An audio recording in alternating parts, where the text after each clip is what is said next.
In 2013, one man pressed send, and the world would never see privacy the same way again.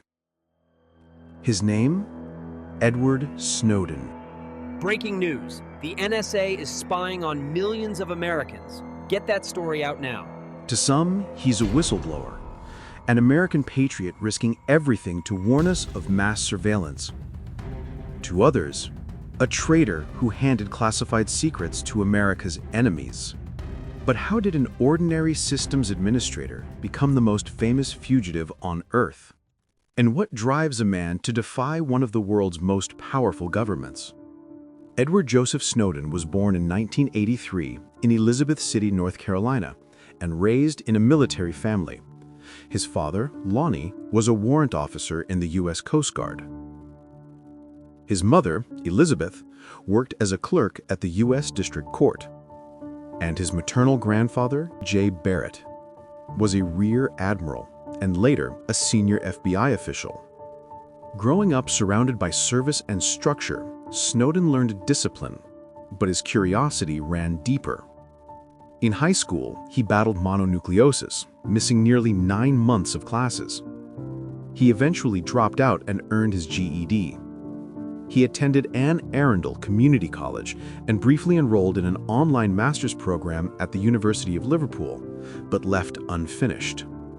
By 2006, Snowden joined the CIA, and later, as a contractor for the NSA, he managed critical computer systems, gaining access to some of the most sensitive information on Earth.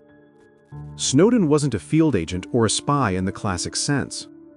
He was a digital locksmith, holding the keys to the kingdom. And those keys would soon open a Pandora's box. In 2013, while working in Hawaii, Snowden discovered the NSA's secret surveillance programs. Palm trees and beaches surrounded him, but behind his screen, he saw a machine capable of watching the entire world, even ordinary citizens of the United States. Driven by principle, he copied tens of thousands of classified files and booked a one-way ticket to Hong Kong. In Hong Kong, he met journalists Glenn Greenwald, Laura Poitras, and Ewan Maxwell. He handed over digital evidence that revealed the scope of mass surveillance. PRISM. NSA had direct access to servers of Google, Facebook, and Apple. Upstream collection. Vacuumed emails, chats, and browsing data from the internet's backbone. Phone metadata. Logged millions of Americans' calls. The world was shocked. Allies were monitored, including German Chancellor Angela Merkel. The global surveillance network, known as Five Eyes, reached far beyond the US, affecting billions. Snowden's leaks were unprecedented in scale, and the world would never look at privacy the same way again. Once the leaks hit, Snowden became the most wanted man alive. His passport was revoked, forcing him to flee. On a layover in Moscow, he found himself stranded. Alone, he realized the magnitude of his choices. On June 21, 2013, he was charged under the 1917 Espionage Act with theft of government property, unauthorized communication of national defense information, willful disclosure of classified intelligence. Each charge carried a maximum of 10 years in prison. Snowden's critics painted him as a traitor. Supporters hailed him as a hero. But Snowden acted not for money, fame, or ideology. He acted to defend the Constitution and ensure citizens knew what was happening in their name. The consequences were immediate and global. Courts declared parts of the NSA's programs unconstitutional. Tech companies implemented end-to-end encryption in apps like WhatsApp, Signal, and iMessage. Citizens became aware of how much of their lives were surveilled. Snowden's leaks forced a conversation the world could no longer ignore. Living in exile, Snowden married Lindsay Mills and started a family. He became president of the Freedom of the Press Foundation, defending journalists and digital security. Yet the U.S. continues to pursue him. Return and decades in prison await. The debate is far from simple. U.S. intelligence officials argue he endangered lives and national security. Supporters argue he exposed unconstitutional programs, forcing governments to act and sparking reforms that benefited millions. Internal whistleblowers like Thomas Drake tried to expose similar abuses, but faced intimidation and prosecution. Snowden concluded that secrecy and fear made internal channels ineffective. The public deserved to know. Snowden's story also highlights the power of one individual in the digital age. With access, a laptop, and moral conviction, one person forced the world to rethink surveillance.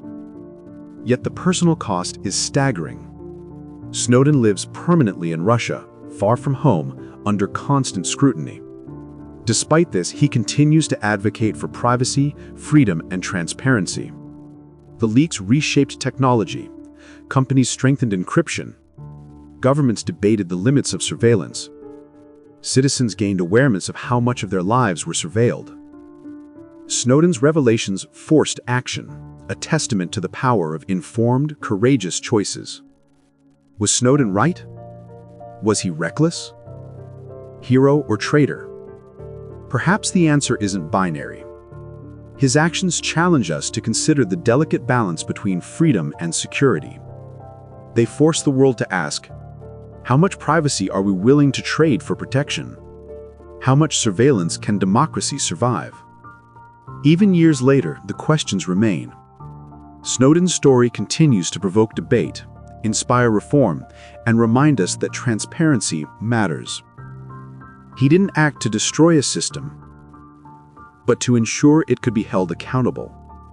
His life is a study in courage, ethics, and the profound influence one individual can have on a global scale. Snowden's story is ongoing. His life, choices, and sacrifices continue to shape conversations on digital privacy, surveillance, and government accountability. Labels like hero or traitor are easy, but understanding him and what his revelations reveal about the modern world requires nuance. In the end, Snowden is both ordinary and extraordinary. Ordinary because he is a single human being. Extraordinary because his decisions reshaped the world. He challenged governments, corporations, and citizens alike to confront the realities of mass surveillance. And the questions he leaves us with are timeless. How much freedom will we sacrifice for security? Snowden remains in Russia, still speaking out, still advocating, still reminding the world of the consequences and the possibilities when one person chooses principle over comfort. His story isn't finished, and its lessons are far from over. Was Snowden a hero who exposed the illegal actions of the U.S. government? We'll let you decide. Thank you for watching.